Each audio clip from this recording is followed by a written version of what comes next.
My name is Michael Greenfield, Greenfield, and I practice internal medicine and pediatrics in Overland Park, Kansas, which is a suburb of Kansas City. Excellent. So where do you live, and have you always lived here? I live in Overland Park, which is a suburb of Kansas City. I've been here since high school. And where did you live before that? I lived in Philadelphia and Chicago before I moved to Kansas City. So what would you miss most if you had to leave the greater Kansas City area tomorrow? I enjoy the greater Kansas City area because it's a wonderful, warm feeling of community. Everybody's friendly. It's got a great, well, get rid of that part. My family is here, and it's got a low cost of living, and it's just a wonderful, warm place to live. But the weather's not always the greatest, so if I did move away, there are things that I would like elsewhere as well. Gotcha. So you already kind of answered this, but we'll kind of do it clean. So how do you earn your livelihood? What do you do? Well, I work as a physician here in Overland Park. I take care of both adults and children, pretty much providing primary care and then taking care of anybody who's sick who needs to be in the hospital. Gotcha. So in one or two words, how would you describe the year 2020? And why did you choose those words? 2020 has been the most unique year that I can recall. Why is that? It has been a unique year because of the effects of the COVID virus, not only on society, but my family. I have one son who's a freshman in college who got sent home after spring break. And then I have another son who's a junior in high school and had his entire spring season of sports wiped out, and we're worried about what's going to happen his senior year as well. So describe the moment COVID-19 became real to you, and what were the emotions that you had at that moment? COVID-19 became real to me when it started in China. I have academic curiosity, and so I was doing quite a bit of reading about it and thinking that by not allowing folks in and by quarantining our country, that this would go the way of Southeast Asian respiratory virus and some of the other viruses that did not come to our country. And so I became very concerned once it started showing up in Seattle and was following that quite acutely. And once again, I felt like we were relatively protected in the Midwest and we were doing well until late March when it finally arrived here. And then I realized this is going to be a lot worse than we thought. Unfortunately, every prediction I've made on this virus has been wrong, so I have stopped making them. My wife reminds me of this daily when people ask my opinion of what do I think will happen next. Humbling, I imagine. So how did your daily life change at first? My daily life changed when we started trying to figure out what our response as a medical community was going to be. We started discouraging patients from coming in to see us because we didn't want them leaving their house. And then we changed the way we practiced by not having all of our physicians grouped together in the fear that if one person gets sick, everybody's going to get sick. So we staggered our physician working pattern, we staggered our nurse working pattern. And the initial quarantine actually did a fantastic job of reducing the cases. But there was no question that if this virus didn't burn itself out over the summertime, that as soon as we opened up from quarantine, it was going to come back. I just did not expect it to come back at the rate it has come back at. I do think that we have significantly changed the way we work so that my life is now relatively back to normal as far as my workload goes. We've tried to do many things to make the patient's experience safer than we ever have in the past. So right now, my life is not very affected other than the fact that my family is still quarantined. So what were those changes that you guys made in the office environment, the patient environment? In the patient environment, we made several changes. The first was we spread out our waiting room so that people could not be close together. We spread out where people would be waiting, but we also changed the way the patients would register so that they can now register online or with a phone so that when they come up to the office, we can take them right back to an exam room, and so there's a limited contact with any other people. On top of that, we have extra cleaning that we're doing on the rooms between patients. And there's one other thing, let's see. And of course, all the PPE that everybody's wearing. So What about at home? What has changed in daily life patterns and behaviors there? The biggest change that happened at home, of course, when the gyms were closed, it was very frustrating. I couldn't exercise as much as I'd like to. But my wife and I try not to go to the grocery store as much as we used to. When we do go, we try to send one person rather than two people, just basically limit our exposure to other people and other people's exposure to us. So how do you kind of protect your family since you're before they were obviously quarantined? What were you doing differently when you came home? My wife was always concerned that I was going to bring COVID home from the office and give it to the family. Of course, it's ironic that the opposite has occurred. We debated me wearing scrubs every day, and the compromise we came up with was I wore a lab coat when I was rounding on my patients. As soon as I got home, I took my clothes off, I put them in a different room, and changed clothes immediately, and washed my hands several times. And so, have you adopted any new personal habits or routines since COVID kind of erupted? Since COVID's erupted, I really haven't had a significant change. And this was something where even before, in the early days of COVID, before we wore the masks, we treated people with COVID not knowing what we were doing. But we've treated people with flu for 20 years, and we've treated people with other infectious disease. And frankly, with good hand washing and good techniques, we've always believed we can ward off most infections. And so we've always been very conscientious about keeping distance. We've always been conscientious about washing our equipment, washing our hands. In the winter times, our hands are frequently very raw and almost bleeding because we're washing them so much. And so the COVID virus added another layer, which I'm not sure that those who already had good techniques really needed to add. So I think the biggest takeaway from us as we look back at what we used to do and what we do now, for example, routinely we would do strep testing and flu testing, and no one would be wearing a mask and no one would be wearing gloves, and we hadn't thought about it for 20 years. That's what we've always done. And now it seems irresponsible to be sticking something in someone's throat or someone's nose without having some degree of protection on for ourselves. So now that we're about 120 days into this whole thing, what is your daily life now? What's it look like? How do you feel? My personal daily life has not changed that significantly recently. My work is back to normal, other than the fact that I'm wearing masks and gloves with every patient I see. My home life, once my family is out of quarantine, will be relatively back to normal.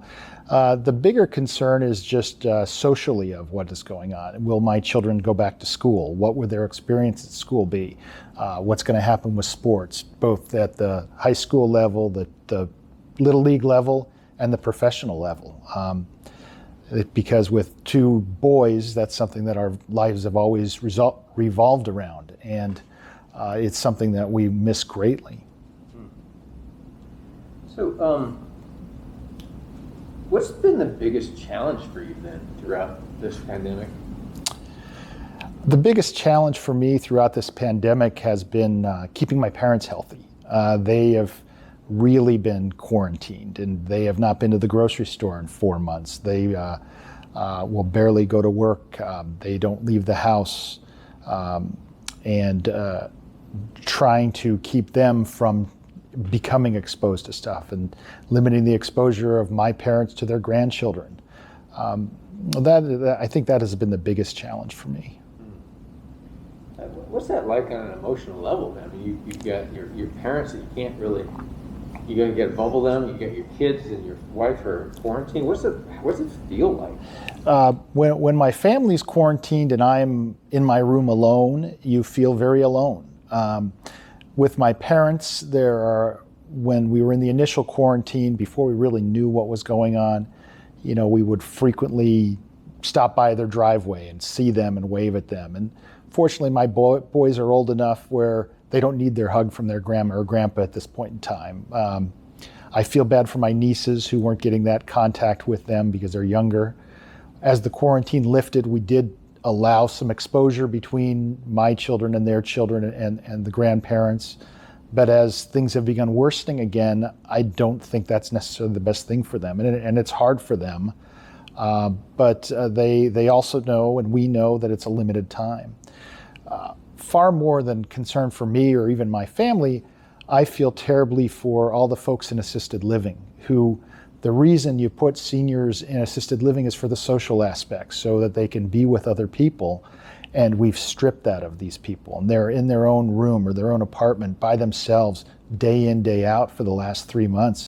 And many of them can see relatives through a window perhaps, but it must be awful. And it's not what we want them to be doing. So since your practice is from children to adults, what are you seeing generationally? What's the difference between how the kids are reacting to this, how the adults are reacting to this, and what are your thoughts on that? The adults and kids react to this differently. Of course, elementary school kids and younger, they don't have a clue what's going on. Some think wearing the mask is kind of fun, some don't really care about the masks.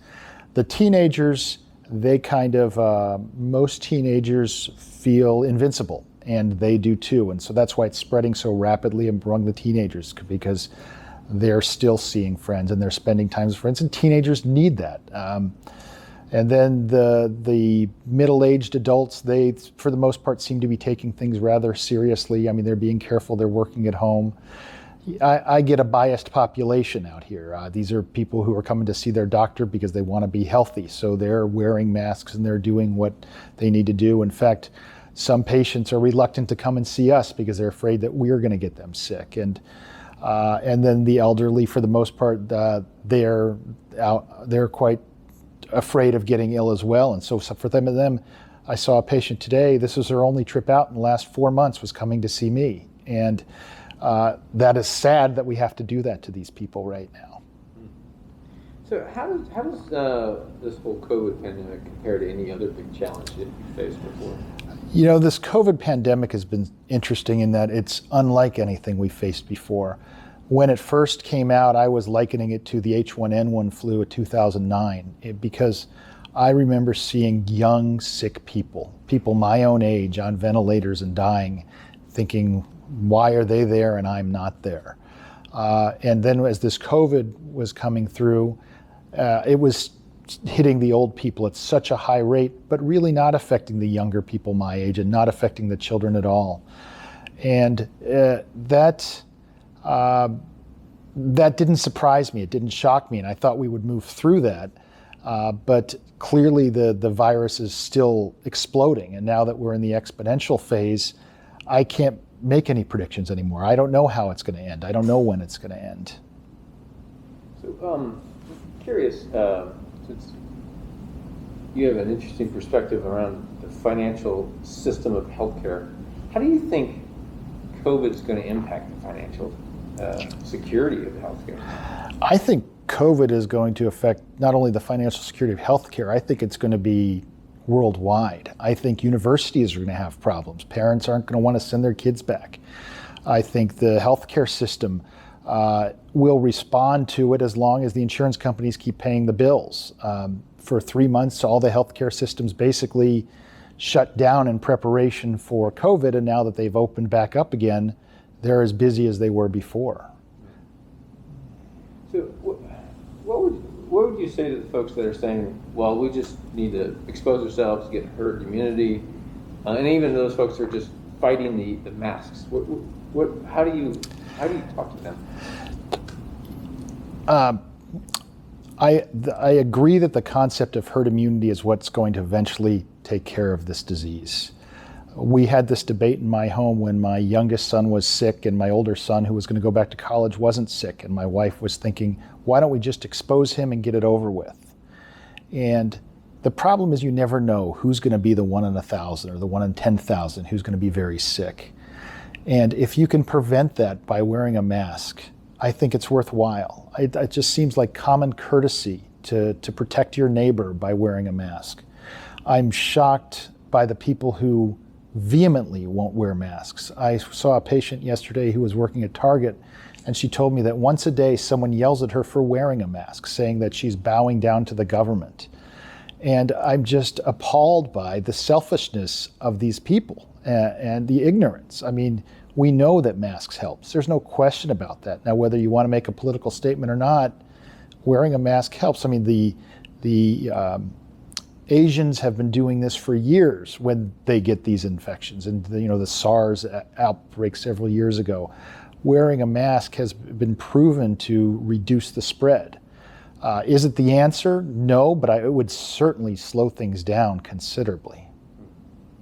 Now, you saw one of the first cases of COVID. Walk us through that. What was that like? I saw one of the first cases of COVID in the state of Kansas, and it was one of the most frustrating experiences of my career. This patient was classic. She had all the classic signs of COVID, but I couldn't test her for COVID. The county health department controlled the tests. In order to get a test of COVID, I had to prove that she didn't have pneumonia, prove that she didn't have any other viral illnesses, and then they would consider allowing me to run a COVID test on her.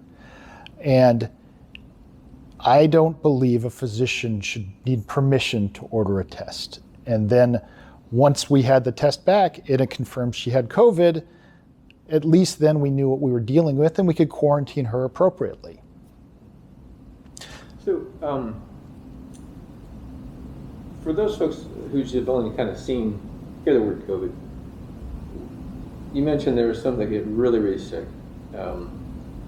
What does it look like when it's like far off when it gets deep, when it goes off the deep end? Is it quick? There are two versions of bad COVID. There are some people who go very quickly. They go from feeling pretty good, running a fever, to not being able to breathe, to having all their organs collapsing in less than 24 hours. The more common severe COVID develop slow progressive lung disease and spend weeks in the ICU. And that's part of the problem with treating COVID versus treating influenza. With influenza, severe influenza, you either died within the first 5 days or got better within the first 5 days. With severe COVID, you can linger on a ventilator for 3 weeks before slowly getting better.